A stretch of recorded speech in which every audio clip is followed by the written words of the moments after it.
Iniimbestigahan na ng Laguna Police ang pamaril sa bodyguard ng isang kandidatong mayor sa Alaminos kahapon. Narito ang report ni Bernard Dades.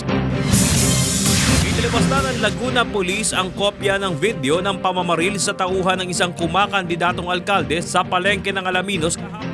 Sa kuha ng closed-circuit television o CCTV camera, makikita ang pagbaba sa kulay berdeng sasakyan ng isang lalaking walang pang-itaas sa saplot na may dalang baril na tinatakpan ng damit. Ayon sa PNP, ang lalaki ay natukoy na si Luis Torres alias Tomoy, hepe ng barangay Tanod ng San Andres, Alaminos.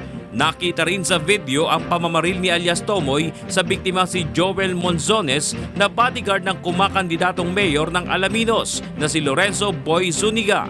Tinangkapang tumakbo ng biktima ngunit nalugmok rin agad dahil sa tama ng bala sa kanyang ulo at katawan.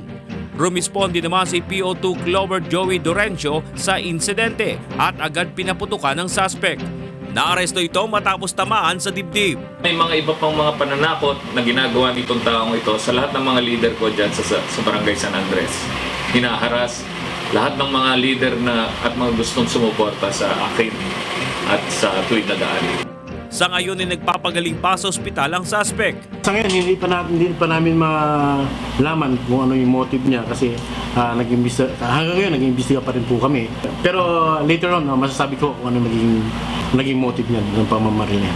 Iniimbestigahan na rin ng mga otoridad ang pagkakakilala ng driver ng sasakyan na ginamit ni alias Tomoy, pati na ang motibo sa pamamaril. Kasamang Laguna News Team, Bernard Dades, UNTV News Worldwide.